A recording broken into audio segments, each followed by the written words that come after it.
Good afternoon, ladies and gentlemen. This is what you put in your eye. To begin, I'd like to start off with a story.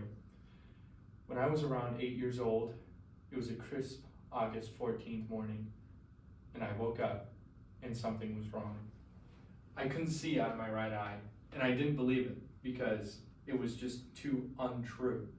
So I go outside in the bright day, and there's nothing, which is why I want to show you guys what eye drops really are, because I've had to take a multitude of them, and I just want to show you guys what their reactions are and how they can help the eye. To begin, a little drop through history.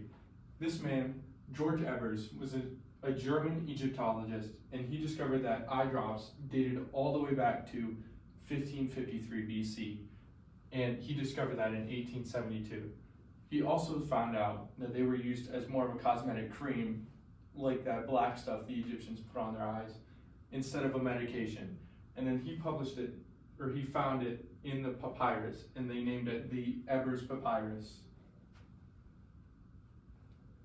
Now, some uses all over the millennia are, like I said, exotic cosmetics for the Egyptians. And then like Visine is just a lubricant for your eye.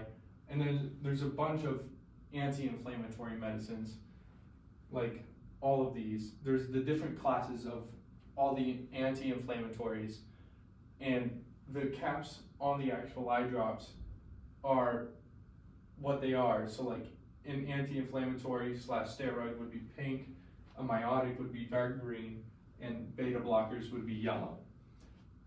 Now, I'm sure you're wondering what eye drops are actually made of.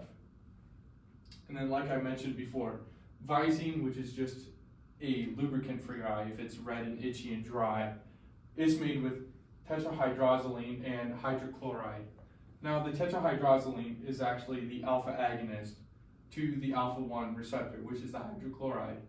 So the hydrochloride recepts the tetrahydrozoline, and the alpha agonist, what that means is like it's a catalyst for the reaction of the hydrochloride in your eye. And that just makes, and together they become a vasoconstrictor, which constricts your, the blood vessels in your eye. So there's less pressure and there's less redness. An expert on the field is none other than Dr. Carol Shields. She is one of, if not the world's leading ophthalmologist, and she's held #1 on the ophthalmologist power list for the previous 2 years. Now, she's not an expert in eye drops specifically, but being an ophthalmologist, you have to know a lot about the eye and a lot about the different medications that are used to help it. Now, some societal impacts are that the positives are treatment of diseases, anti-inflammatories, the reduced redness and itchiness, and the only real negative ones are just some inconvenient side effects that are basically like allergies. And then this is just an overview of what the presentation was about. Eye drops were discovered in 1872 by George Ebers, and then modern eye drops have various uses as compared to the exotic eye creams that they were founded to be in 1553 BC, and the only real negative impacts are inconvenient side effects. And then that's it.